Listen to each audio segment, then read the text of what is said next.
बारे में बहुत अच्छा नॉलेज दिया था और उसका रिव्यू भी हमको बहुत ही अच्छा मिला है। और आज ऐसे ही एक धुरंधर जो है डाइटिशियन डेंटिस्ट है जो मैडम जिग्ना मैडम, उनसे भी आज अपने को बहुत सारा नॉलेज लेना है।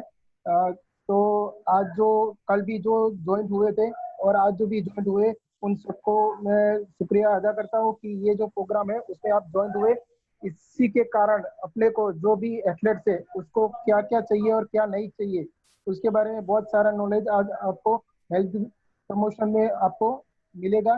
तो मैं जिग्ना मैडम से विनती करता हूँ कि वो उनका जो प्रेजेंटेशन है वो शुरू करें। Thank you, thanks a lot.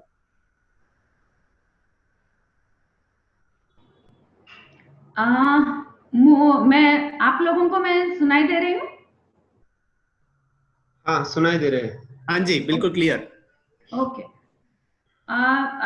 मेरे वीडियो में कुछ इश्यूज हो रहे हैं, मैं इंट्रोडक्शन जिग्ना जी आपको रिक्वेस्ट भेजी है अपना वीडियो स्टार्ट करने के लिए, आप प्लीज अपना वीडियो स्टार्ट कीजिए।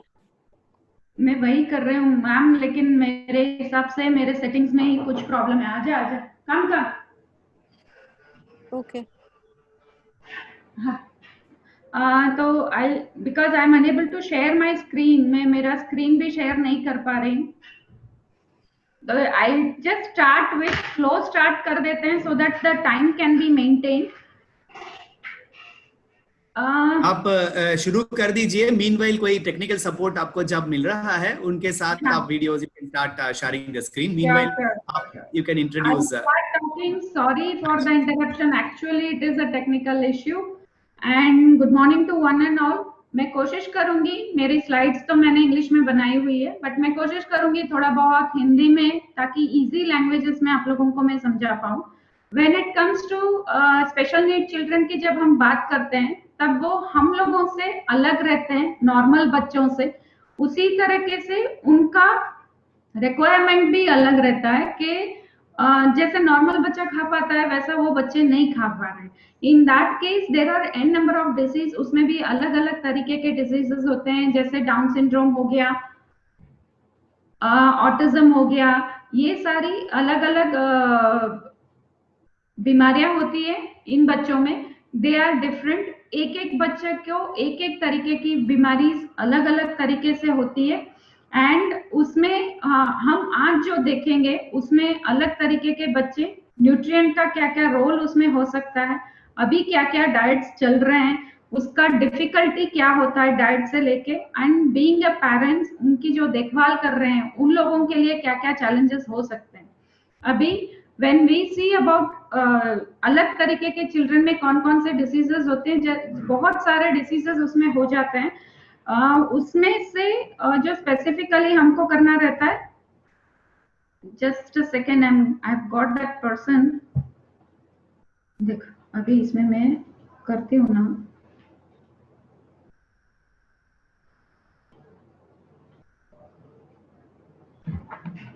हाँ जी सर।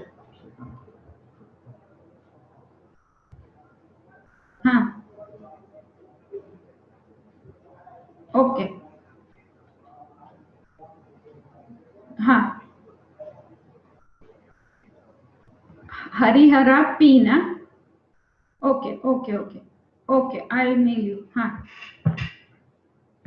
हाँ ठीक है ठीक है। हाँ ये ब्राउज़र लॉन्च हुआ, ऐप से लॉन्च करेंगे तो प्रॉब्लम। ऐप से ही किया है मैंने। नहीं, ये ब्राउज़र में। मैं कैंसिल करूँ? नहीं, बट मीटिंग बना देगी। लीव मीट कर दो।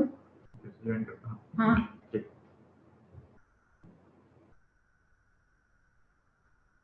यार दसरे के दिन ही बुरा नहीं होगा।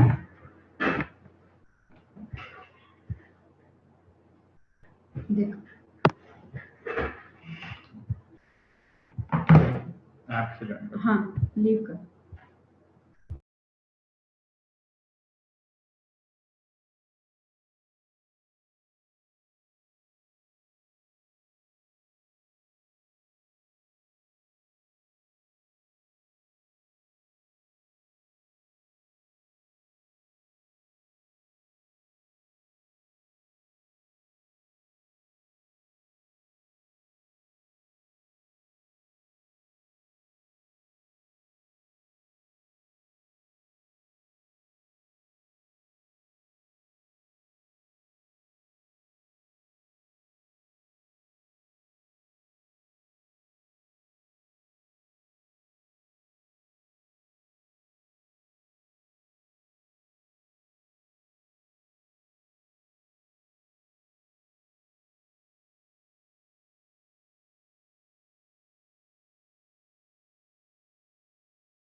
नमस्कार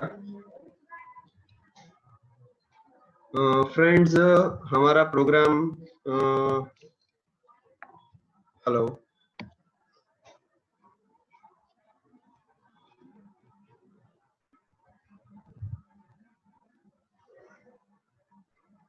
हेलो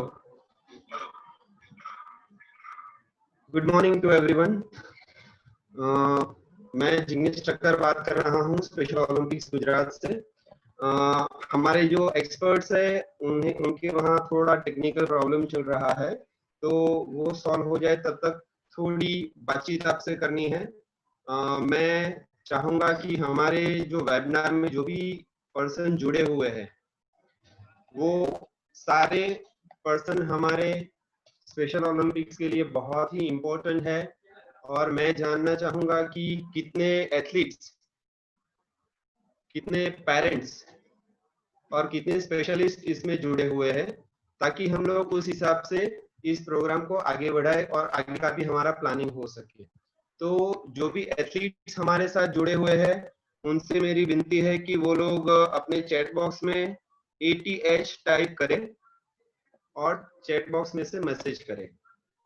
सारे एथलीट्स से विनती है कि वो अपने चैट बॉक्स में ATH टाइप करके मैसेज सेंड करें चैट बॉक्स में। और जो भी पेरेंट्स है उनसे विनती है कि वो लोग FAM फैमिली FAM टाइप करके फॉरवर्ड करें।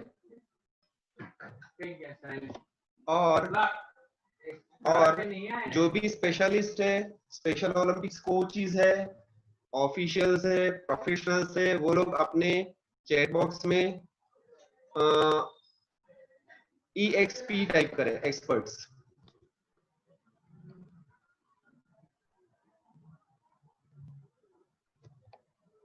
जो भी पेरेंट्स हैं उनको FAM टाइप करना है, ताकि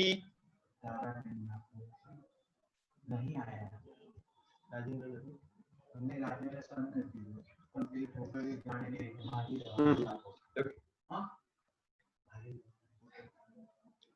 बहुत ही बढ़िया, आप लोगों का काफी अच्छा रिस्पांस आ रहा है। बहुत सारे एक्सपर्ट्स हमारे साथ जुड़े हुए हैं, बहुत सारे पेरेंट्स भी हमारे साथ जुड़े हुए हैं और एथलीट्स भी है हमारे साथ। तो हमारा जो हेल्दी एथलीट फैमिली फोरम का जो प्रोग्राम है उसका मेन एम हमारा ये है कि ड्यूरिंग कोविड और आफ्टर कोविड हमारे जो भी एथलीट्स है उनके स्कूल्स अभी स्टार्ट नहीं हुए हैं, वर्किंग वोकेशनल सेंटर्स अभी स्टार्ट नहीं हुए हैं, तो हम लोग उनको घर पे कैसे फिट रख सकते हैं उस हिसाब से। ओके, मैं देख लेता हूँ। ओके, तो उनको कैसे फिट रख सकते हैं उस हिसाब से, क्योंकि अभी जैसे जैसे कोविड-19 अनलॉक हो रहा है वैसे वैसे सारे स्टूडेंट्स अभी भी घर पे है। जो भी ऑफिसेज है वो स्टार्ट हो चुकी है, गवर्नमेंट सेक्टर स्टार्ट हो चुके हैं, लेकिन स्पेशल स्कूल्स है, नॉर्मल स्कूल्स है, वो अभी भी बंद है। तो इस सिचुएशन में हमारे जो एथलीट्स है, स्पेशल एथलीट्स, उनको किस तरह से हम लोग फिजिकली फिट रख सकते हैं। हाँ। कल का हमारा जो प्रोग्राम था उसमें हमने उनको फिजिकल एक्टिविटी के बारे में बताया था, जो भी हो गया। और आज हम लोग हमारे एथलीट्स को किस तरह से कौन सा फूड देंगे तो उनकी बॉडी, उनका हेल्दी डाइट रहेगा और इजीली डाइजेस्ट भी हो जाएगा और वो हेल्दी रहेंगे। इस तरह से हमने प्रोग्राम शेड्यूल किया हुआ है। हमारे बीच में डॉक्टर जिग्ना अभी हाजिर है, तो मैं उनसे निवेदन करता हूं कि वो अपना वक्तव्य शुरू करें। डॉक्टर जिग्ना, या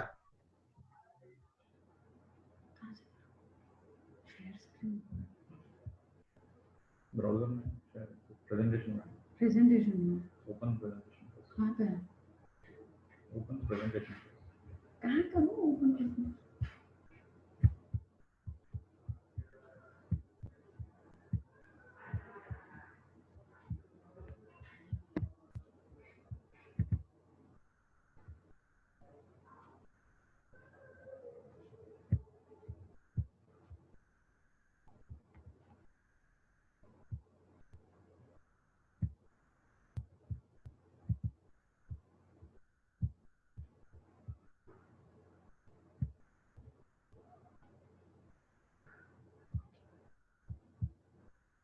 जिग्नेश भाई, am I audible? Yes, we can yeah. hear you. We can see the slide also. Yeah. Good. Okay. Yeah. Thank you. Sorry for the interruption. Shall we start? I guess. Yes, please go. You can go ahead. Jignesh भाई, kindly आप अपना screen बंद कर सकते हैं, sharing बंद कर सकते हैं।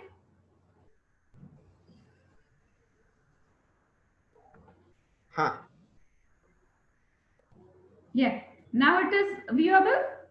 Yeah. Sure. Okay. Yeah. Thank you. Okay. Sorry for the delay and interruptions. Technical issues were there. Shall we start with? Yeah, sure. जैसे मैंने बताया था, हर एक बच्चा अलग होता है, हर एक बच्चे की अलग बीमारीज होती है। तो आज के जो अपना प्रेजेंटेशन होगा उसमें हम लोग देखेंगे कि कौन कौन से न्यूट्रिएंट क्या क्या रोल प्ले कर सकते हैं, कितने तरीके के डाइट्स होते हैं और किसका क्या रोल होगा, एंड पेरेंट्स को भी किस तरीके से अपना ध्यान रखना होता है। तो टू स्टार्ट विथ, ये कुछ अलग तरीके की बीमारी है जो बच्चों में हो सकती है, जो स्पेशल नीड वाले बच्चे होते हैं। One is autism, cerebral palsy, Down syndrome, muscular dystrophy, emotional disturbance होते हैं, इंटेलेक्चुअल डिसेबिलिटीज, फिजिकल डिसेबिलिटीज, ऐसे कुछ तरीके की बीमारी इन बच्चों में देखने के लिए मिलती है। एंड खाने से ज्यादा जरूरी होता है कि उन लोगों की तकलीफें क्या क्या होती है when it comes to diet. Every parent, being a parent, हम सबको ऐसा होता है कि मेरा बच्चे को क्या खिलाऊं, क्या नहीं खिलाऊं, क्या खाना चाहिए, वो ये नहीं खाता है, उससे ये नहीं होता है। अदर देन दैट कुछ चीजें होती हैं जो हमको देखनी चाहिए। वन इज, वो अच्छे से चबा पाते हैं, नहीं चबा पाते हैं। सेकेंड, उनको गलने में कोई तकलीफ होती है कि नहीं होती है। कुछ तरीके के बच्चे होते हैं जिनको कलर से, कुछ तरीके के कलर्स अच्छे नहीं लगते हैं, उससे वो खाना भी पसंद नहीं करते हैं। कुछ तरीके जिसका नोज स्मेल, ऐसे बच्चों का कुछ सेंसेशन, हमारी जो सिक्स सेंसेस बोलते हैं, वो बहुत सेंसिटिव होते हैं। तो इन दैट केस उन लोगों को वो स्मेल से, कुछ स्मेल उनको अच्छी नहीं लगती है। There are an number of factors, ऐसी बहुत सारी चीजें हैं जिसको हम रिलेट कर सकते हैं कि ये बच्चा इस वजह से नहीं खा पा रहा है। That is one thing. And क्या क्या कंसर्न्स हो सकते हैं, जैसे मैंने पहले ही बताया था आपको कि फिजिकल चेंजेस, के दांत कम होना, गलने में तकलीफ होना, जीआई में कुछ प्रॉब्लम होना सिस्टम में। And next thing is behavioural changes, जैसे उनको फूड से कुछ कलर्स अच्छे नहीं लगने, कुछ स्मेल, कुछ टेक्सचर्स मतलब पानी जैसी चीजें अच्छी नहीं लगती है, चबा के खाने वाली, तोड़ के खाने वाली, ये चीजें मैटर करती है। एंड सबकी जरूरतें अलग अलग रहती है। ऐसा जरूरी नहीं है कि मेरे बच्चे को ज्यादा प्रोटीन चाहिए तो सारे बच्चों को ज्यादा प्रोटीन चाहिए, ऐसा जरूरी नहीं होता है। Each and every child is different. And first thing, हम जैसे बोलते हैं कि बच्चों को ये चीजें जरूरी होती है, ये चीजें खानी चाहिए, पहले तो आपके बच्चे की जरूरत क्या है वो जानना जरूरी होती है। तो उसके लिए हम जनरली जब प्रैक्टिसिंग के लिए हम लोग प्रैक्टिस करते हैं तो देखते हैं कि उसका आइडल बॉडी वेट होना चाहिए, ज्यादा मोटा नहीं होना चाहिए, दुबला नहीं होना चाहिए, उम्र के हिसाब से, ऊंचाई के हिसाब से उसका वजन ज्यादा नहीं होना चाहिए। देन उसकी जरूरत कितनी है, कितना वो खा सकता है और कितना उसको खाना जरूरी है, ये दोनों अलग अलग चीजें हैं। एंड उसके लिए कुछ चीजें होती है कि जैसे उसके blood report on end of check कर लेना है कि उसको और कोई बीमारी उसके साथ नहीं होनी चाहिए, जो खाने के रिलेटेड हमको रेस्ट्रिक्शंस करना चाहिए। देन उसकी उणप, जैसे डेफिशिएंसी हम लोग बोलते हैं, तो वो नहीं होनी चाहिए कि भाई आयरन कम हो गया, हीमोग्लोबिन कम हो गया, B12, D, ये सारी चीजें कम नहीं होनी चाहिए। एंड वो कितना खाता है और कितना उसका यूटिलाइजेशन करता है, मतलब उसका यूज हो जाना चाहिए, फिजिकल एक्टिविटीज ज्यादा होनी चाहिए। तो ये सारी चीजें हमको ध्यान में रखनी होती है। एंड उसका इवैल्यूएशन करना जरूरी हो जाता है कि उसका जो हेल्थ रिलेटेड इश्यू है उसके हिसाब से उसका वजन ठीक है कि नहीं, वो अच्छे से एज के हिसाब से बढ़ रहा है कि नहीं है। अगर उसका वजन कम रहता है तो वो क्यों रहता है, वो अच्छे से खा नहीं पा रहा है या खाना उसमें अब्जॉर्प्शन नहीं हो रहा है, क्योंकि ऐसे बच्चों में माल अब्जॉर्प्शन होने के चांसेस ज्यादा होते हैं। कुछ चीजें ऐसी होती है जो फैमिली हिस्ट्री, जीन से रिलेटेड होती है, कुछ चीजें दवाई की वजह से होती है, कुछ बच्चे उम्र के हिसाब से वजन में ज्यादा होते हैं या मोटापा होता है, तो इन चीजों में हमको वो ध्यान रखना होता है कि वो फिजिकली एक्सरसाइज वो कर पाते हैं कि नहीं कर पाते हैं, या खाना जरूरत के हिसाब से ज्यादा खाता है, या कुछ दवाइयां जा रही है जिसकी वजह से उसको वजन बढ़ रहा है। सो ये सारी चीजें जब बच्चा बढ़ता है तो हमको ध्यान रखना होता है। एंड दूसरी चीज ये होती है कि जब वो अनहेल्दी खाना, मतलब हम लोग जंक फूड्स कहते हैं उसको, या तो बिन जरूरियात चीजें खाने में इंक्लूड करके करना होता है, तो उससे कुछ चीजें ऐसा होना चाहिए कि उसका वजन उससे बढ़ता है या नहीं बढ़ता है, या वो कम वेट वाला अंडर वेट बच्चा है या नॉर्मल बच्चा है, फिर हम वो कंसर्न ले सकते हैं कि ये चीजें इनको खानी चाहिए या नहीं खानी चाहिए। दैट हमको वो जैसे जैसे बढ़ता है उससे ये चीजें पता चलती है कि ये खाने की चीजें वो ले सकता है या नहीं ले सकता है, and what is the concern about it.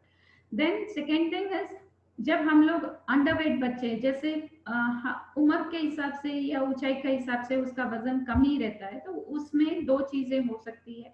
एक, वो जितनी उसको जरूरत है उतना वो कर नहीं पा रहा है।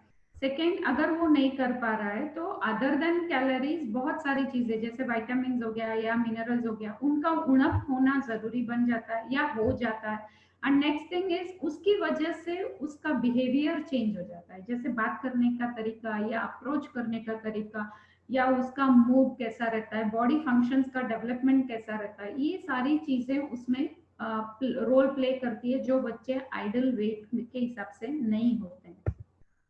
देन उसके कारण बहुत सारे हो सकते हैं, जैसे मैंने बोला खाना कम खाना, या तो माल एब्जॉर्प्शन, जो खाता है वो बॉडी में एब्जॉर्ब नहीं होता है, या वो खाने के हिसाब से उसका यूज ज्यादा करता है। मतलब बच्चा, आई हैव सीन फ्यू किड्स, मैं जनरली ऐसा प्रैक्टिस नहीं करती हूँ, कुछ ही बहुत जरूरी पेशेंट्स होते हैं जिसको यहाँ पे दिखाने के लिए आए और मैंने देख लिया उस चीज में। Till date I have seen 2-3 kids जो एज के हिसाब से बहुत एक्टिव रहते हैं, बट उसके पेरेंट्स से जब मैंने बात की तो उन्होंने बोला वो इतना नहीं खाता है। So that is also one of the reason कि वो बच्चे कम वेट के होते हैं। और दूसरा, उनका दांत का डेवलपमेंट, वो अच्छे से खा नहीं पाते। कभी होठ क्लेफ्ट पैलेट होता है जिसमें वो जो हम लोग निवाला उनके मुंह में रखते हैं तो इट डजंट स्टे बैक, वो च्यू नहीं कर पाते हैं, बाहर निकल जाता है, ये सारी चीजें होती हैं। सेकेंड इज बिहेवियरल इश्यूज, जैसे वो रोता रहता है या हंसता रहता है, खेलता रहता है, ही डजंट नो वो क्या कर रहा है, कौन खिला रहा है, कोई चीज।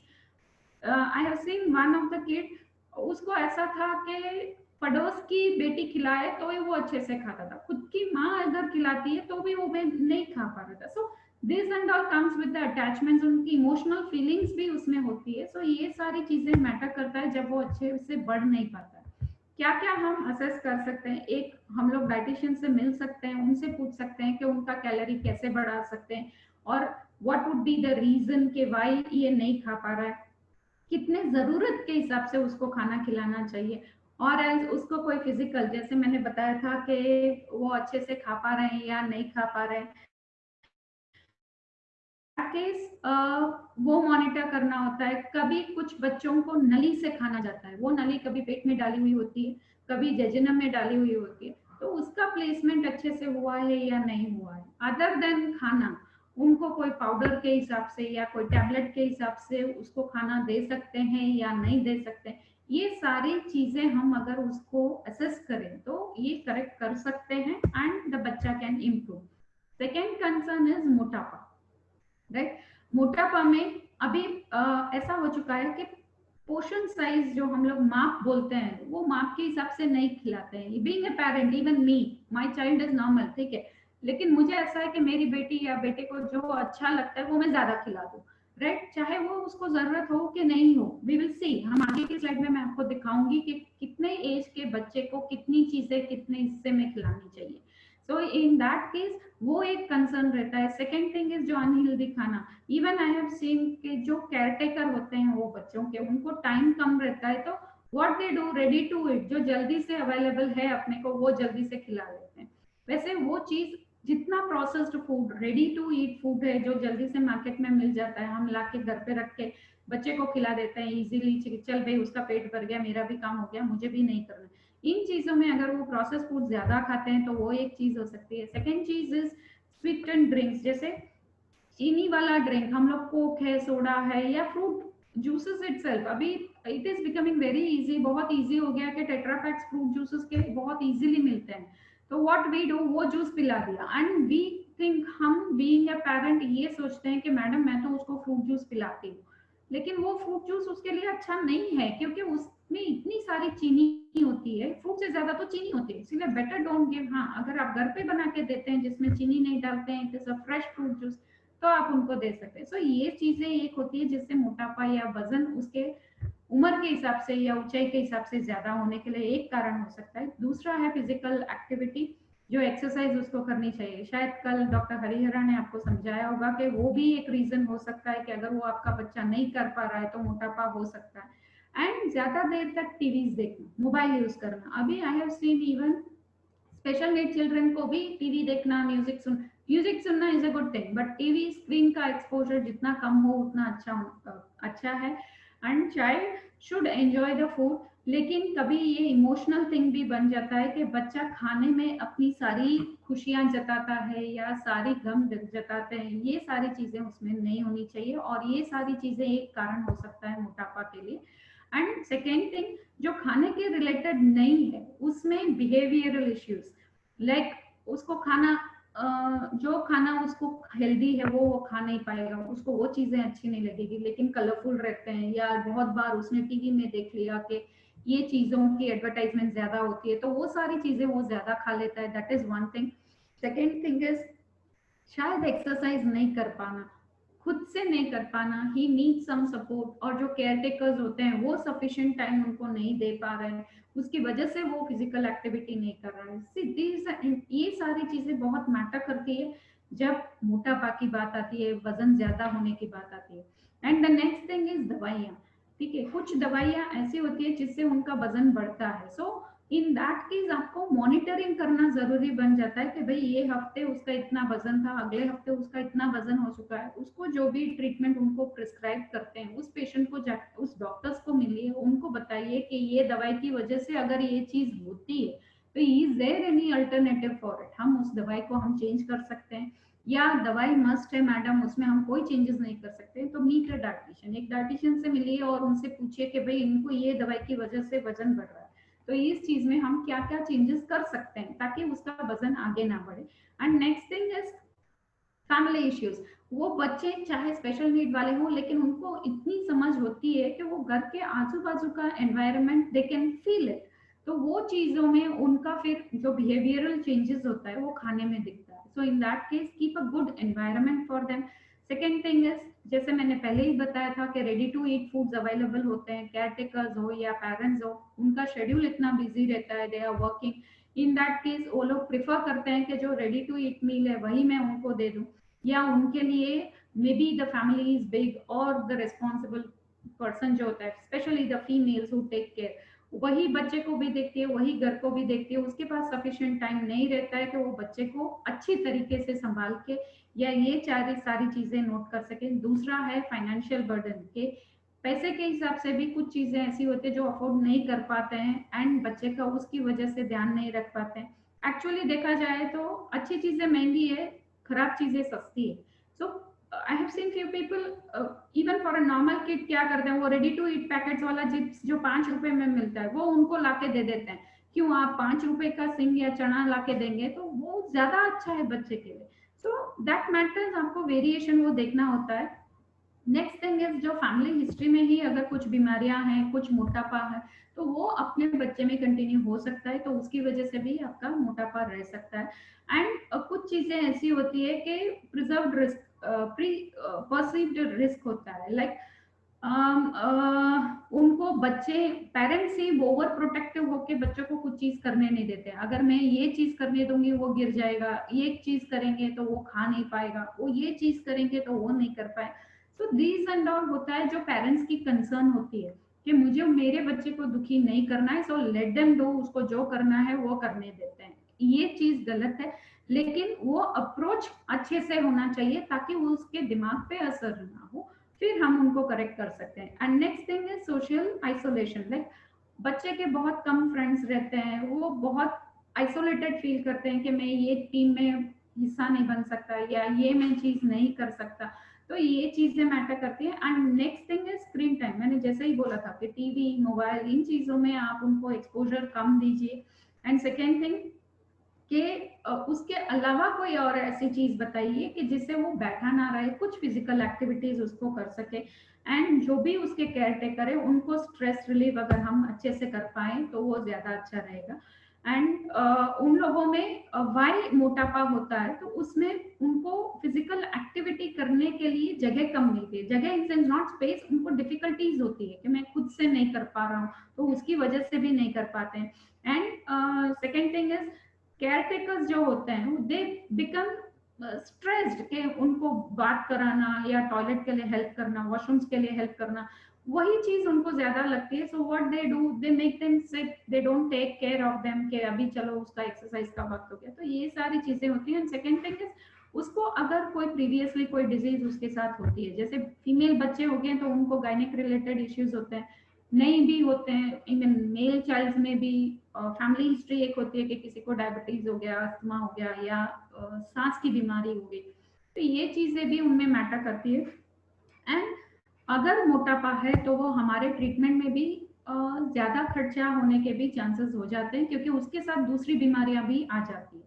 एंड नेक्स्ट थिंग इज अगर आपको लगता है कि आपके बच्चे में कोई चेंजेस आ रहा है, लाइक वजन जल्दी जल्दी बढ़ रहा है या कम होता जा रहा है, तो जब पता चले तभी आप ट्रीटमेंट कराने की शुरू कीजिए, इधर कंसल्टिंग अ डाइटिशियन और योर फिजिशियन जिससे आप दवाई ले रहे हैं, या तो फिर एक्सरसाइज जैसे हरिहर सर ने कल बोला ही होगा कि फिजियोथेरेपिस्ट को आप इन्वॉल्व करें। तो ये चीजें हम लोग जितना जल्दी कर पाए उतना जल्दी हम लोगों को बच्चों को ट्रीट करने में हेल्प हो जाएगा। एंड फैमिली एनवायरनमेंट चेंज करने की कोशिश कीजिए, खुद से कुछ अच्छा बैलेंस डाइट खाने की कोशिश कीजिए ताकि बच्चा आपसे सीख सके कि मुझे भी ऐसी चीजें खानी चाहिए।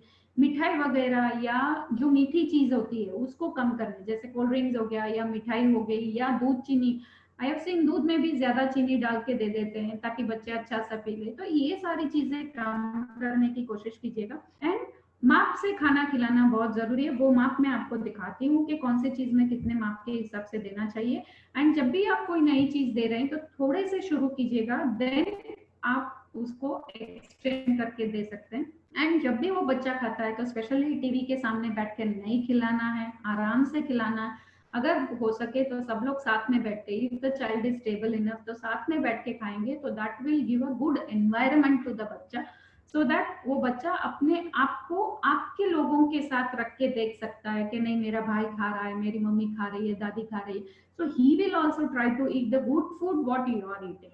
एंड देन आप एक गोल बना के रखने की कोशिश कीजिएगा कि मुझे पूरे दिन में ये चीजें बच्चों को खिलानी है, इतनी एक्सरसाइज उसको करानी है, इतना लोगों को उसको मिलाना है। He should not feel isolated, वो बच्चों से अलग है इसके लिए उसको सबने दूर कर दिया, ये फीलिंग्स उसमें नहीं आनी चाहिए। तो कुछ ये चीजें करनी जरूरी है। एंड नेक्स्ट थिंग उसको that we will see in further, लेकिन कुछ बच्चों में विटामिन्स एंड मिनरल्स, ये सारी चीजों का सप्लीमेंट्स करना भी जरूरी बन। इश्यूज में क्या होता है, फर्स्ट थिंग इज कि वो बहुत पिकी होते हैं, लाइक उनको कुछ ही चीजें अच्छी लगती है खाने में, सारी चीजें अच्छी नहीं लगती है, उनके प्रेफरेंसेस रोज चेंज होते हैं। ऐसा नहीं है कि चल भाई आज मेरे बच्चे ने ये फ्रूट खा लिया तो कल भी खाएगा, जरूरी नहीं है, they will change, that is one thing. And second thing is colours, ठीक है, कुछ मैंने पहले ही बोल दिया था, कुछ कलर्स उनको अच्छे लगते हैं, कुछ कलर्स उनको अच्छे नहीं लगते हैं। जो कलर उनको अच्छे नहीं लगते हैं वो रंग के फ्रूट्स उनको खाने में बहुत तकलीफ होती है, they will not eat it. तो वो ध्यान में रखना होता है कि वैसी चीजें उनको दूसरे कोई फॉर्म में मिक्स करके हम उनको खिला सकें। देन ट्रांजिशन, जैसे बच्चे बड़े होते जाते हैं वैसे वैसे उनके हिसाब से जरूरतें बढ़ती जाती है, तो फूड में भी चेंजेस करना जरूरी हो जाता है। नेक्स्ट इज टेक्सचर, जैसे मैंने बोला था कि लिक्विड खिलाओ या सॉफ्ट मैश करके खिलाते हैं या तोड़ के खिलाते हैं। कुछ बच्चे स्टेबल होते हैं जिसको चबाने में गलने में तो कोई तकलीफ नहीं होती है, तो उन चीजों में you should make them learn, उनको सिखाना चाहिए कि हम भी तेरे तरह हैं and we are eating all this things, वो करना चाहिए। सेंसरी सेंसिटिविटी बहुत ज्यादा होती है, मैंने पहले ही बोला, उनके स्मेल्स, उनका देखने का, उनका taste, these and all matters, तो वो चीज आप ध्यान रखें। Next thing is temperatures, right, बहुत गर्म चीजें वो नहीं खा पाते हैं, तो यू हैव टू सी कि वो टेम्परेचर ठीक है कि नहीं है। सेकेंड थिंग इज जब खाने के लिए बैठते हैं तो आपका सराउंडिंग में लाइटिंग्स कैसी होती है, it should not be too very dark जिससे बच्चा डर जाए या उसको अच्छा ना लगे वो lights, he might be having difficulty. तो ये सारी चीजें आप उसको ओवरकम कर सकते हैं, चेंजेस कर सकते हैं।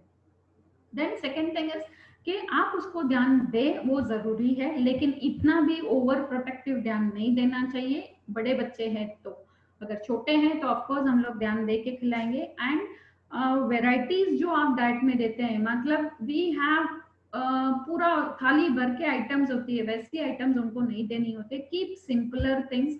हाँ, आप वेराइटी डेली में कर सकते हैं, लेकिन प्लेट में करने की जरूरत नहीं है। That is one thing. And safe food, मतलब हाइजीनिकली प्रोटेक्टेड, एंड रूटीन में कुछ चेंजेस करने की जरूरत बन जाती है। एंड रोज एक ही टाइम पे, एक ही वक्त पे, एक ही जगह पे खाने की बैठने की कोशिश कीजिएगा, ताकि वो बच्चा वो सिचुएशन से यूज्ड टू हो जाए। And next thing is, as I said, कि बच्चे को फैमिली एनवायरनमेंट मैटर करता है, जिसमें ही फील्स के नहीं, वो बच्चा is been loved by everyone, उसकी तरफ भी कोई ध्यान रखने के लिए होते हैं। तो जब भी खाने के लिए बैठता है तब प्लेजर एनवायरनमेंट होना चाहिए। ऐसा नहीं होना चाहिए कि झगड़ा करके खाने बैठे या बर्तन जोर जोर से रख दे ताकि सामने वाले को भी गुस्सा आए। The entire table should not B aggravated, तो वो ध्यान रखना है। देन कभी भी आपको बेडरूम में बैठ के खाना नहीं खिलाना चाहिए। कीप वन सर्टेन प्लेस के हम लोग डाइनिंग टेबल पे बैठ के खाते हैं या नीचे बैठ के खाते हैं और वही जगह पे खाते हैं, वो बहुत जरूरी है। कभी भी टीवी नहीं देखना चाहिए जब भी वो खाना खाने के लिए बैठता है। और वो बहुत खुश है तो खाना खिला दो, वो बहुत दुखी है तो खाना ना ही खिलाऊं, ऐसी चीजें नहीं होनी चाहिए। Set a defined environment for it. और नेक्स्ट थिंग इज कि फूड के साथ उसका बहुत कॉम्प्लेक्स रिलेशनशिप नहीं बनाना चाहिए। मतलब उसको जबरदस्ती अगर हम लोग खाना खिलाते हैं then he will have an aversion for that food, तो वो चीज नहीं करना चाहिए। एंड अभी ये सारी चीजें हम कैसे इम्प्रूव कर सकते हैं? फर्स्ट थिंग इज, जो भी उसको बीमारी है उसको तो ऑफकोर्स बीइंग अ पेरेंट और अ ट्रीटिंग पर्सन हम क्योर करने की कोशिश तो 100 टाइम्स करेंगे, लेकिन उसको ओवरकम करके उसमें क्या क्या चेंजेस हम कर सकते हैं वो बनाना बहुत जरूरी बन जाता है। एंड इट शुड बी बहुत जल्दी बन जाए तो ज्यादा अच्छा है। कुछ भी मैं खाना खिला दूं ऐसा पेरेंट्स को कभी नहीं सोचना चाहिए।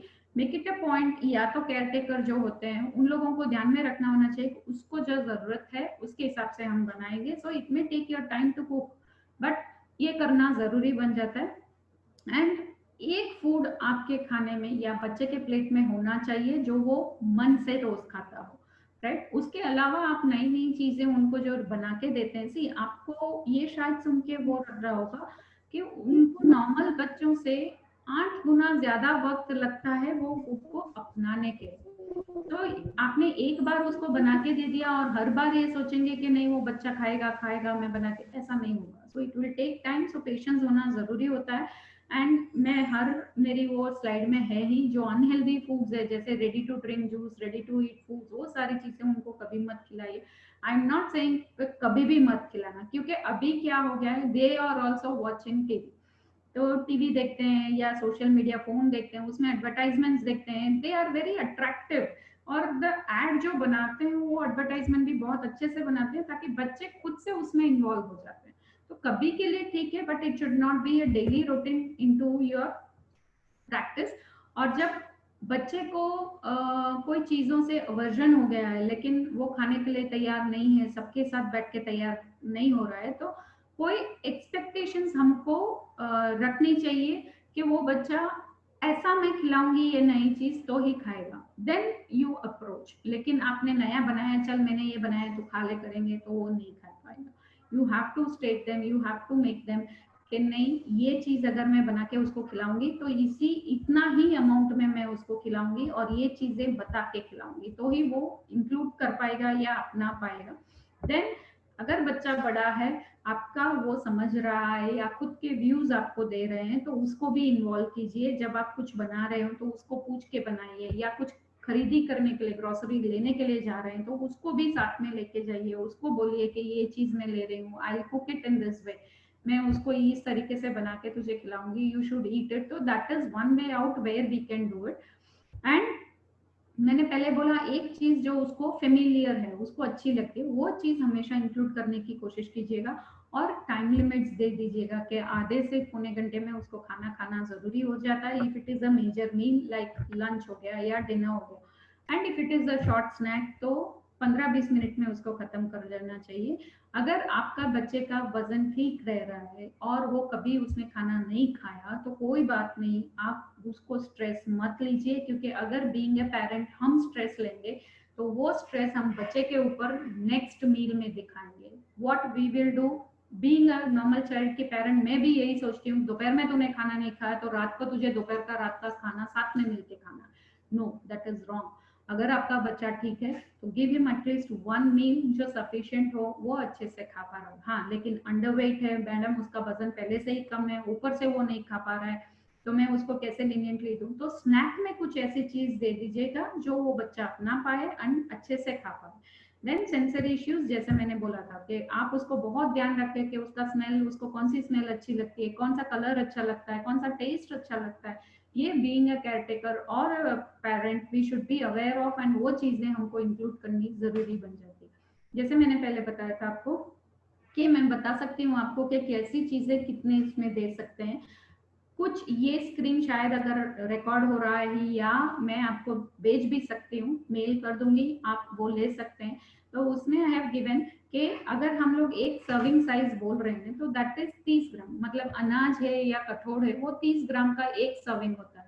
दूध है वो 100 ml का होता है, सब्जियां हैं, फ्रूट है वो 100 ग्राम का होता है, चीनी है वो 5 ग्राम की होती है, तेल है तो वो 5 ml। 5 ml 5 ग्राम मीन्स एक चम्मच, जो खाने वाली अपनी रेगुलर चम्मच होती है वो। तो उम्र के हिसाब से अगर आप अनाज दे रहे हैं, मानो आपका बच्चा 1 या 3 साल के बीच में हो रहा है, तो उसको पूरे दिन में आपको कम से कम 2 अनाज का सर्विंग देना जरूरी है। इसका मतलब है 30 ग्राम का एक सर्विंग, 2 सर्विंग का हम 60 ग्राम ले सकते हैं। तो वो 60 ग्राम उसको अनाज खिलाना जरूरी बन जाता है। वैसे ही कठोर अगर हम लेते हैं तो वो भी 60 ग्राम खिलाना जरूरी, क्योंकि कठोर खिलाने का रीजन ये होता है कि बच्चे को थोड़ा बहुत प्रोटीन जरूरी बन जाता है। हम बीइंग ए पेरेंट्स क्या करते हैं, अनाज इज वेरी इजी, स्पेशली जो बच्चे गलने में तकलीफ हो, चबाने में तकलीफ हो, उनको क्या करते हैं सब कुछ मैश करके जो हम कर पाते हैं या मिक्सर से कर लेते हैं वो चीज डाल के हम बच्चे को खिला देते हैं, लेकिन हम ध्यान नहीं देते हैं कि उसको प्रोटीन अच्छे से जा रहा है या नहीं जा रहा है। तो प्रोटीन्स के लिए हम लोग कठोर ले सकते हैं, जैसे मूंग हो गया, चना हो गया, राजमा हो गया, छोले हो गया, या दूध का पनीर भी हम लोग प्रोटीन में कंसिडर कर सकते हैं। अगर अंडा खाते हैं तो अंडा भी दे सकते हैं, एक अंडा दिन का काफी है अगर बच्चे छोटे हैं। तो बड़े हैं तो 2 अंडे दीजिएगा। एंड सेकेंड थिंग इज, अगर आप नॉनवेज खा पाते हैं, कि हम लोग फिश खाते हैं, चिकन खाते हैं, तो वो भी आप कठोर की उसमें रिप्लेस कर सकते हैं। मानो मैंने यहाँ पे लिखा है कि 1 से 3 या 4 से 6 साल के बच्चे को 2 कठोर के सर्विंग्स जाने चाहिए।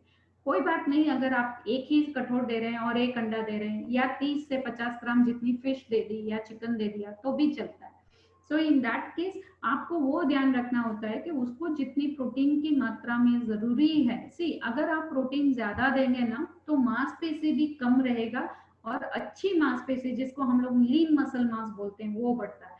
और वो एक चीज से नहीं बढ़ता है, एक आपके डाइट में भी ध्यान रखना होता है, दूसरा आपका एक्सरसाइज, फिजिकल एक्टिविटी आप कितना कर पाते हैं या करवा पाते हैं उस पर भी निर्भर रहता है। सो अगर हम ये 2 चीज करेंगे उनको, तो वो जो खराब चर्बी जो जमा होती जाती है वो हम कम कर सकते हैं। दूसरा है कार्बोहाइड्रेट्स, जो हम लोग सारे अनाज में भी होता है, कठोर में भी होता है, लेकिन कठोर में कम मात्रा में होता है, जो हमको ज्यादा इफेक्ट नहीं देता है, वो फैट में कन्वर्ट नहीं होता है, चर्बी में कन्वर्ट नहीं हो पाता है। लेकिन अगर आप चीनी ज्यादा ले रहे हैं, चावल ज्यादा रहे, जो सिंपल कार्बोहाइड्रेट्स बोलते हैं हम लोग, उसको ज्यादा खाने से ये चीज हो सकती है। तो वो भी मात्रा में ले तो ज्यादा अच्छा है। अगर फ्रूट हो गया, वेजिटेबल्स हो गया, या रूट्स एंड ट्यूबर्स जो हम लोग आलू वगैरह जो बोलते हैं, वैसे फ्रूट वेजिटेबल्स हो गए या भाजी वगैरह हो गए, तो ये सारी चीजें आपको दिन में कम से कम 100 ग्राम जितना बच्चों को देना जरूरी हो जाता है। दूध, दही, छाछ, पनीर, ये सारी चीजें आपको कम से कम 500 ml, 300 से 500 ml तक बच्चों को देना जरूरी होता है। वो कोई भी फॉर्म में आप दे सकते हैं कि बच्चा दूध ही पिए, जरूरी नहीं है। अगर दूध नहीं पीता है कोई बात नहीं, आप उनको दही खिलाइए, छाछ पिलाइए, या सॉरी उसी का थोड़ा सा पनीर बना के, पनीर को मैश करके सब्जी बना के उनको खिला सकते हैं। एंड जब चीनी की बात आती है, जितना कम उनको चीनी दे पाए उतना ज्यादा अच्छा है। अभी एक स्लोगन भी है, तेल कम, चीनी कम, नमक कम। तो वो चीजें हम नॉर्मल बच्चों के अलावा भी अप्लाई कर सकते हैं, उसमें कोई गलत चीज नहीं है। ज्यादा से ज्यादा हो सके तो तली हुई चीजें उनको कम देनी है। एंड अभी ये जो स्लाइड है उसमें हम लोगों ने दिखाया हुआ है कि फिजिकल एबिलिटीज, शरीर में क्या क्या नुकसान हो सकता है या उस बच्चों में प्रिडिक्शन हो सकता है कि क्या क्या उनमें ज्यादा देखने को मिल सकता है। ये कुछ बीमारियों का नाम है, लेकिन टू बी वेरी फ्रैंक, बंदकोश होना या बार बार डायरिया हो जाना या सांस फूल जाना, निमोनिया हो जाना या जीआई में कब्ज रहना, ये सारी चीजें बहुत कॉमन होती है ऐसे बच्चों के लिए।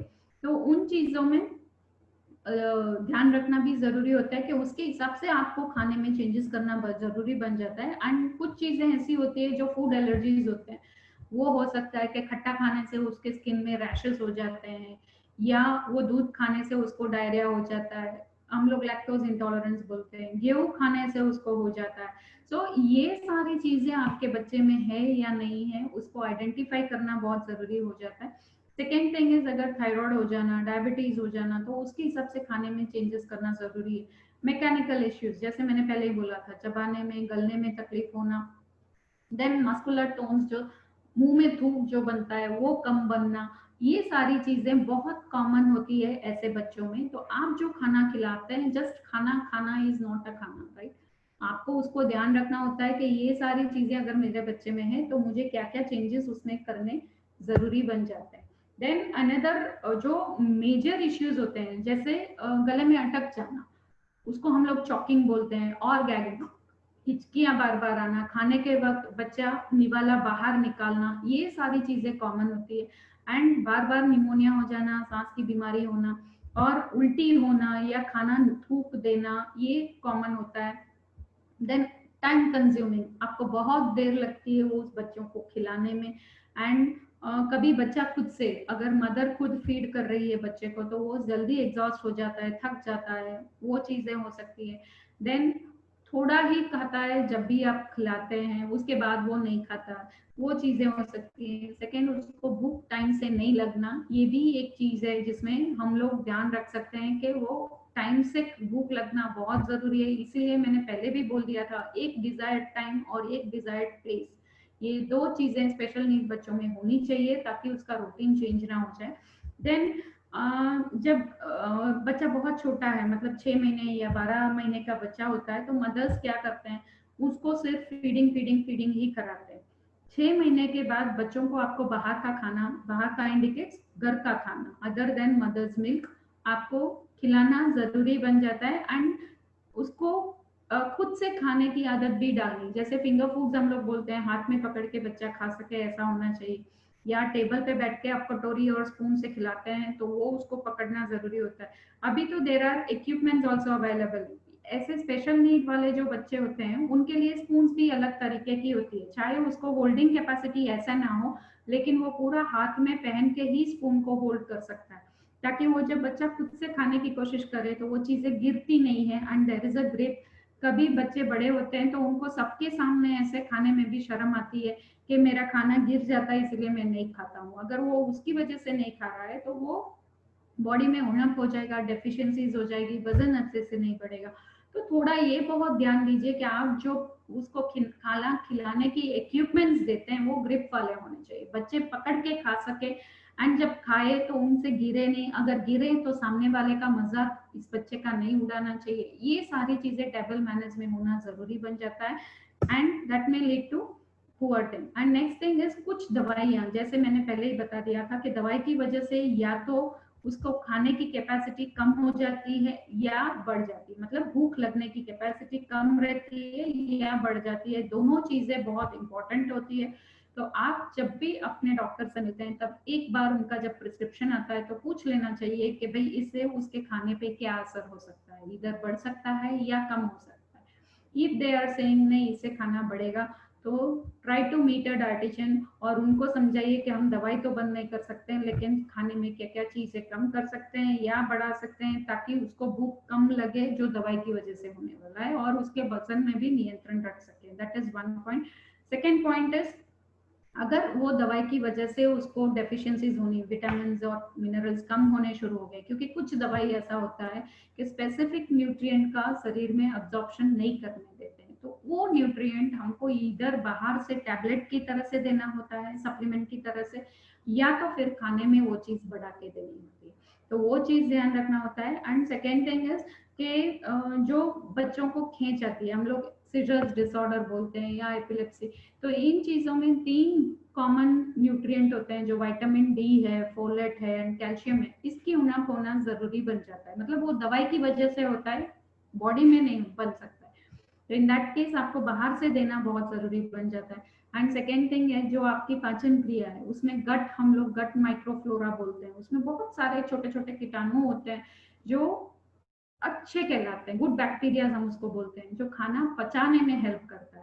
जब भी ये दवाई लेते हैं तो वो अच्छे बैक्टीरिया को मारने की कोशिश करते हैं या मर भी जाते हैं, तो उसकी वजह से हम लोग वो जो खाना बच्चों को खिलाते हैं वो अच्छे से अब्जॉर्ब नहीं होता है, अच्छे से उसका पाचन क्रिया नहीं रहता है, तो उसकी वजह से उसको कब्ज रहना या बार बार डायरिया हो जाना, ये चीजें कॉमन है। तो आपको जब भी ये दवाइयाँ डॉक्टर्स प्रिस्क्राइब करते हैं तो एक बार पूछ के फिर उसका इफेक्ट्स पूछ के फिर उसको ट्रीट करना जरूरी बन जाता है। लेकिन जो दवाइयाँ जरूरी है उसमें हम अगर चेंजेस नहीं कर पा रहे हैं तो आप डॉक्टर से या डाइटिशियन से पूछ सकते हैं कि हम इसमें क्या क्या चेंजेस खाने में कर सकते हैं या सप्लीमेंट की तरफ से क्या चीजें दे सकते हैं। देन कुछ चीजें ऐसी है जो हमको करना जरूरी बन जाता है, जब भी खाना खाना खिलाने के लिए या खाने के लिए बैठते हैं, एनवायरनमेंट बहुत अच्छा होना चाहिए, खुश मिजाज वाला होना चाहिए, सभी खुश रहने चाहिए, ताकि वो बच्चे पे गंदा इम्पैक्ट ना पड़े कि मुझे सब टेबल पे देख के गुस्सा हो रहे हैं या किसी को अच्छा नहीं लग रहा है, वो फीलिंग कभी नहीं आना चाहिए। सेकेंड थिंग इज, मैंने सारे शायद मेरे प्रेजेंटेशन में बोला होगा कि टीवी से दूर बैठ के खाना खाना है। एंड गुड ईटिंग हैबिट्स के लिए वो जिसको मानता है, उसके भाई अच्छे लगते हैं, दादी अच्छी लगती है, उसको रोल मॉडल बनाइए, फिर उसको सिखाइए कि देख दादी भी खाती है, भाई भी खाता है या बहन भी खाती है, you too should eat, then he will eat, he will opt that practice. And second thing is कि कभी भी खाने को हम लोग रिवॉर्ड की तरह से या पनिशमेंट की तरह से नहीं यूज कर सकते हैं। अगर कुछ चीजें ऐसी होती हैं, सारे पेरेंट्स करते होंगे, शायद मैंने भी कभी किया होगा कि अगर तू ये कर लेगा तो मैं तुझे 2 चॉकलेट दूंगी या एक आइसक्रीम दूंगी या ये चीज दूंगी, वैसा नहीं होना चाहिए। एंड सेकेंड थिंग, जबरदस्ती पनिशमेंट की तरह से कि अगर तू नहीं करेगा तो मैं तुझे ये खाना नहीं दूंगी, दैट मीन्स कि आप उनको ही एनकरेज करते हो कि अगर ये चीज मिलेगा तो ही तुम्हें ये करूंगा, अगर मैं ये नहीं करूंगा तो वो चीज मुझे नहीं खिलाएंगे, ऐसी चीजें नहीं होनी चाहिए। So food should not be an reward और एन पनिशमेंट, ये नहीं होना चाहिए। सर्विंग साइज, जैसे मैंने पहले ही बताया था कि अगर आप 30 ग्राम एक सर्विंग साइज है, वैसे बच्चों को आपको 3 बार अनाज खिलाना है तो 3 बार कंपलसरी आप कम से कम 3 बार दीजिएगा। अगर आपको लगता है कि वह 3 बार मैं खिलाती हूँ तो उसमें तो इतना ही खाना होता है, काफी है आपके बच्चे के ग्रोथ के लिए। अगर आप ज्यादा खिलाती हैं तो वो that will be an ill effect, उसकी जगह पे कुछ ऐसी चीजें खिलाइए जो उसको जरूरत है, ना कि सिर्फ उसका वजन बढ़ाता है या कम करता है, उसके अलावा nutrient like vitamin and minerals उसको मिल जाए, वो ध्यान रख सकते हैं। अगर आपके बच्चे को च्यूइंग खाना चबाने में तकलीफ हो रही है तो आप क्या कर सकते हैं, दही मिला के खाने को सॉफ्ट करने की कोशिश कीजिए। वेजिटेबल्स अगर आप सब्जी नहीं खिला पा रहे हैं तो उसको स्टीम कर दीजिए, जो हम लोग क्या बोलते हैं बरार से जो बाफते हैं उसको वैसे बाफ के फिर उसको मैश करके सॉफ्ट करके बच्चे के हाथ में भी पकड़ के हम लोग खिलाने की कोशिश कर सकते हैं। देन फ्रूट्स जो होता है उसको प्यूरी बना दीजिए, स्टीम करके मैश करके बना के दे सकते हैं, दैट यू कैन डू। देन जब भी आप उसको, कभी आपको ऐसा हुआ कि मैं बाहर का उसका कुछ खाना ला के खिलाऊं या उसको खाने को मन है तो खिलाऊं, तो प्लीज उसका फूड लेबल पढ़ने की आदत डालिए। ऐसा नहीं बोल रही हूँ कि स्पेशल नीड का बच्चा है इसीलिए आपको आदत डालनी है, इवन फॉर अस, हमारे लिए भी आपको वो स्टडी करना जरूरी बन जाता है। अभी तो सारे खाने में वो लोग जो रेडी टू ईट हम लोग पैकेट लाते हैं उसके ऊपर लिखते हैं शुगर्स कितना है, राइट, वो देखिए। अगर वो चीज आपको लग रहा है कि कुछ ज्यादा अमाउंट में लिखा हुआ है जो मैं नहीं दे सकती हूँ, तो don't give. And second thing is with the sodium, उसमें नमक का पोर्शन भी ज्यादा रहता है, तेल का पोर्शन भी ज्यादा रहता है या चर्बी का पोर्शन उसमें ज्यादा रहता है, तो ऐसी चीजें आप उनको ना खिलाएं तो ज्यादा अच्छा है। एंड कभी के लिए कोई नुकसान नहीं करेगा, लेकिन वो डेली के प्रैक्टिस में फिर नहीं आना चाहिए, उसका ध्यान रखिएगा। देन जो भी आप देखना चाहते हैं कि चल भाई उसको पिज्जा अच्छा लगता है क्योंकि वो मल्टीपल कलर्स होते हैं या कुछ कभी ही बनाते हैं, कभी के लिए कोई चीज आप अपने बच्चों के लिए नुकसान नहीं करेगा, लेकिन वो फिर आदत नहीं बननी चाहिए या वो एक रिवॉर्ड जैसा नहीं बनना चाहिए कि चल आज मेरे बच्चे ने सारा खा लिया या इतना एक्सरसाइज कर लिया तो मैं उसको 2 पिज्जा ज्यादा दूं या 2 चॉकलेट्स दे दूं या 2 फ्रूट जूस के वो पिला दूं। इस तरीके से वो खाना को आप नहीं करना चाहिए। अलग अलग तरीके का खाना उनको पसंद आता है, लेकिन अगर उसका sensory evaluations like smell, taste, flavours, ये सारी चीजें उसमें बहुत स्ट्रांग है तो बहुत धीरज, बहुत पेशेंस के साथ आप उसको इंट्रोड्यूस करने की कोशिश कीजिएगा और वही चीज आप उनको खिलाइए या खाने का एनवायरनमेंट जो बच्चों को कंफर्टेबल लगे। एंड देन मे बी ऐसा हो सकता है कि कभी आपने जो पहला खाना दिया वही खाना वो दूसरी बार ले सके, लेकिन दूसरी बार अगर कुछ अलग खाना दे तो वो शायद बच्चा अपना ना पाए। तो आपको वो ध्यान रखना है कि वो बच्चे वेजिटेबल्स अच्छे से नहीं खाते हैं तो पहले सब्जी रखिए ताकि वो पहले सब्जी खाए तो दूसरी बार अगर वो सब्जी लेना चाहे तो ही कैन टेक इट, वो ध्यान रखना है। एंड मैंने पहले ही बोल दिया, अगर आपके बच्चे थोड़ा बहुत समझ सके ऐसा है तो उनको खुद को प्लानिंग में इन्वॉल्व कीजिए। आप आज जो बनाने वाले हैं वो बच्चों से पूछिए, अगर आप ग्रोसरी लेने के लिए जा रहे हैं तो वो बच्चों को साथ में लेके जाइएगा और कभी खाना बनाते हैं तो उनको साथ में इन्वॉल्व कीजिएगा कि चल भाई तू इस पे पेस्ट लगा दे या छोटे छोटे वेजिटेबल्स आपने काटे हैं तो धोने के लिए आप उनको दे सकते हैं। इस तरीके से आप उनको वो चीज से वाकिफ कर सकते हैं जो आप उनके लिए बनाने वाले हैं और वो नया है जो अभी तक आपके बच्चों ने नहीं खाया है, तो ये चीजें आप कर सकते हैं। And as I said earlier, हो सके डाइनिंग रूम या डाइनिंग टेबल अलग से रखिएगा, वहां पे ही बैठ के खाना खाने की कोशिश कीजिएगा, कभी टीवी के सामने, कभी बेडरूम में, कभी गाड़ी में बैठ के खाना खिलाए, कभी वी आर आउट, उसमें कोई ऑप्शन नहीं है हमारे पास कि हम बाहर आए हैं और बाहर खाना खाना, इससे अच्छा हम गाड़ी में बैठ के खाना खिलाएं, दैट इज फाइन इनफ। लेकिन अगर आप बाहर जा रहे हैं तो उस बच्चे के साथ साथ आप लोगों को भी गाड़ी में बैठ के खाना है। It should not be having a feeling कि बच्चे को आइसोलेट करके गाड़ी में खिला दिया फिर हम लोग होटल में जाके बैठ के खाएंगे। इस तरीके से अगर आप करेंगे तो वो बच्चे के दिमाग में अलग तरीके का असर होगा। एंड देन वाइल ट्रैवलिंग, आप जब ट्रैवल करेंगे तो वो खाना अच्छे से नहीं खा पाएगा या ज्यादा खा सके, ऐसे भी पॉसिबिलिटीज हैं क्योंकि वो बच्चा कार में खाता है तो you give him whatever he wants, उस तरीके से नहीं होना चाहिए। देन एज आई सेड, बहुत रिपीटेशंस आ रहे हैं इसमें कि कैलोरी कम होनी चाहिए, चीनी कम, तेल कम, नमक कम। एंड घर पे अगर आप कभी जंक फूड बना लिया, आपके बेबे ने बर्गर घर पे बनाया है, पिज्जा घर पे बनाया है, तो आप कभी के लिए उनको वो खिला सकते हैं। जितना हो सके उतना गेहूं का आटा भी थोड़ा कोर्स होना चाहिए, एकदम स्मूथ नहीं होना चाहिए। जनरली हम लोग सब जब भी रोटी बनाते हैं तो एकदम पिसे हुए आटे की, मैदे की तरह ही होता है गेहूं का आटा, तो वैसे आटे की नहीं बनाना है, थोड़ा सा कोर्स होना चाहिए ताकि उसमें फाइबर्स थोड़ा बहुत उस पेशेंट में आई मीन बच्चे में मिले या घर के मेंबर्स में मिले ताकि वो अपनी डाइजेस्टिव सिस्टम में अच्छा रख सके।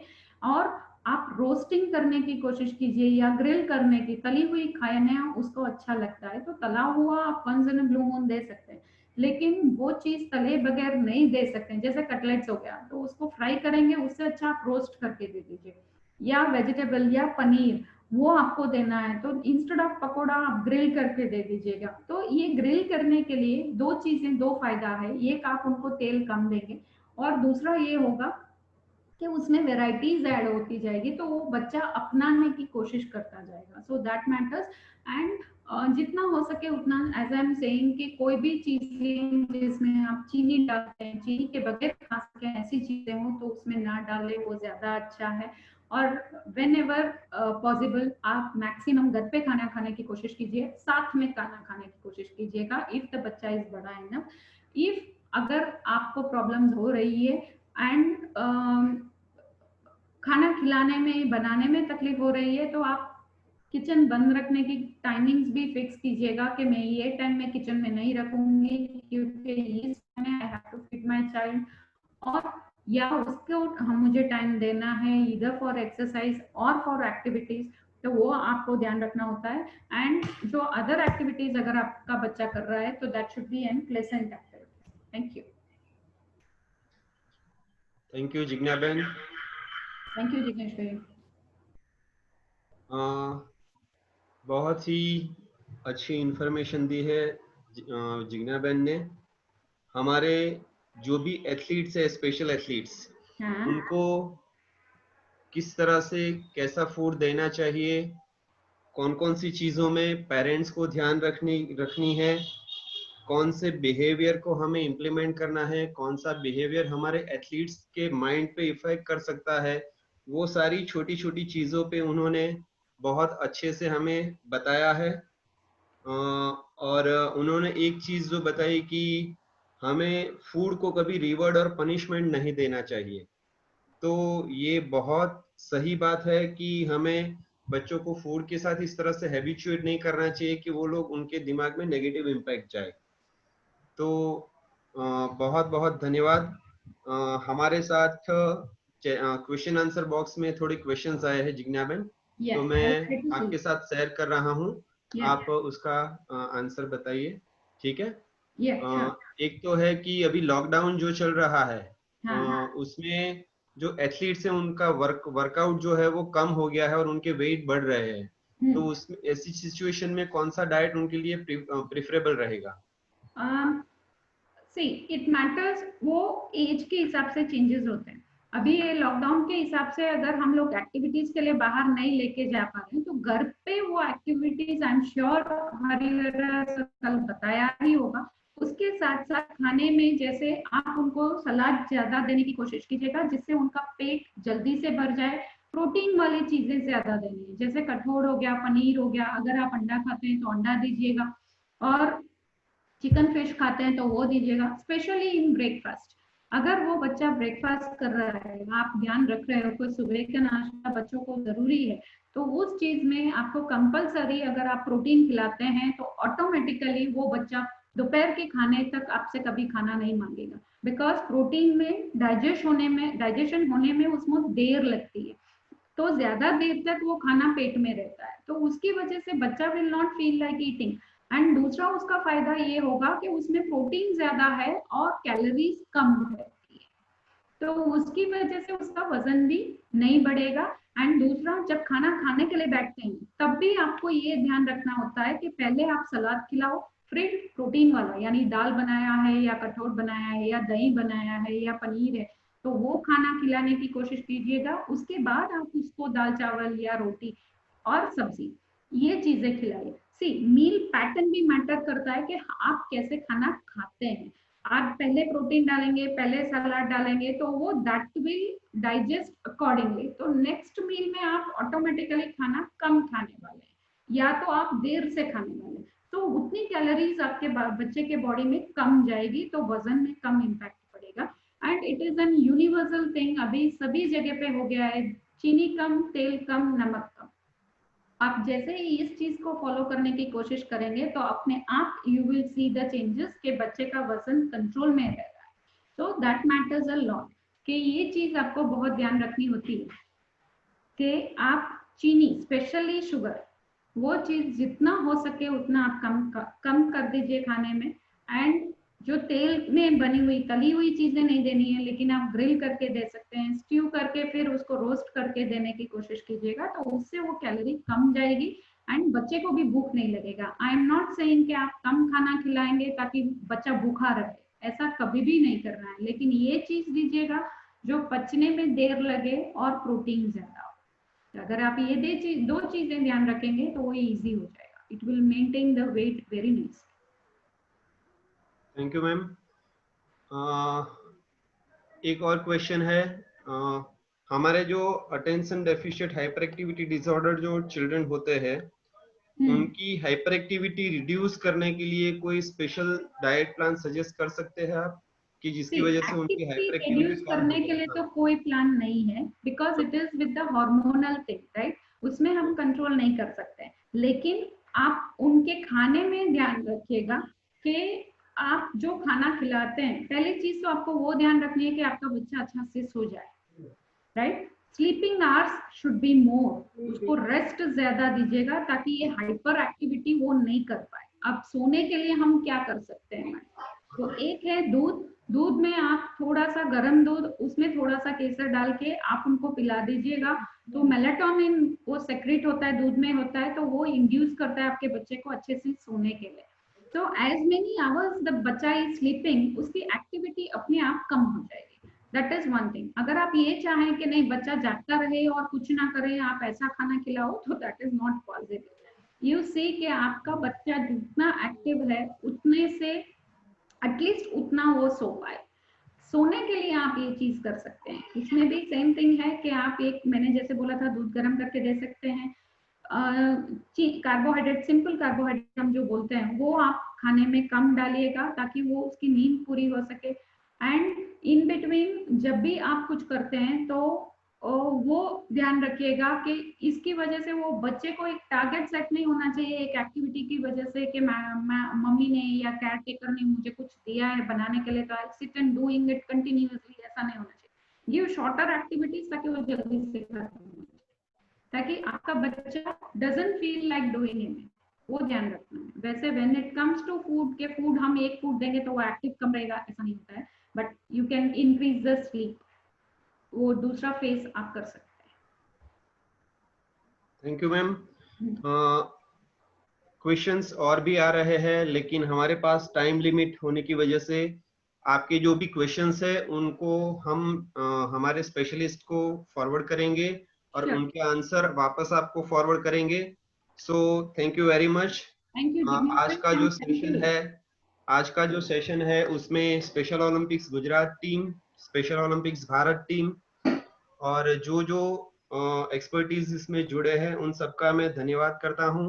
स्पेशली हमारे जो डाइटिशियन जिज्ञाबेन पटेल है उनका मैं तहे दिल से शुक्रिया अदा करना चाहता हूं कि वो हमारे साथ जुड़े और हमारे स्पेशल एथलीट्स के लिए कौन सी चीजें इस दौर में अच्छी है खाने में, जिससे हमारे एथलीट्स की फिटनेस बिल्डअप हो सकती है, मेंटेन हो सकती है, उसके बारे में उन्होंने काफी अच्छा बताया है। तो once again thank you very much. और आज का प्रोग्राम हम लोग यहीं पर समाप्त करते हैं। आपके क्वेश्चंस जो भी हैं उनके आंसर आपको मेल में मिल जाएंगे। Thank you very much. Thank you मुझे एक अपॉर्चुनिटी देने के लिए, and sorry for the technical issues. Program शुरू करने से पहले जो भी हुआ उसके लिए सॉरी, एंड होप अगर आपको फ्यूचर में भी कोई क्वेरीज हो, कुछ रिलेटेड आपको पूछना हो, तो any time I am ready to help you. And जितने भी पार्टिसिपेंट्स ने मुझे पेशेंसली सुना है उसके लिए भी very big thank you for that. Thank you ma'am. Thank you Jignesh.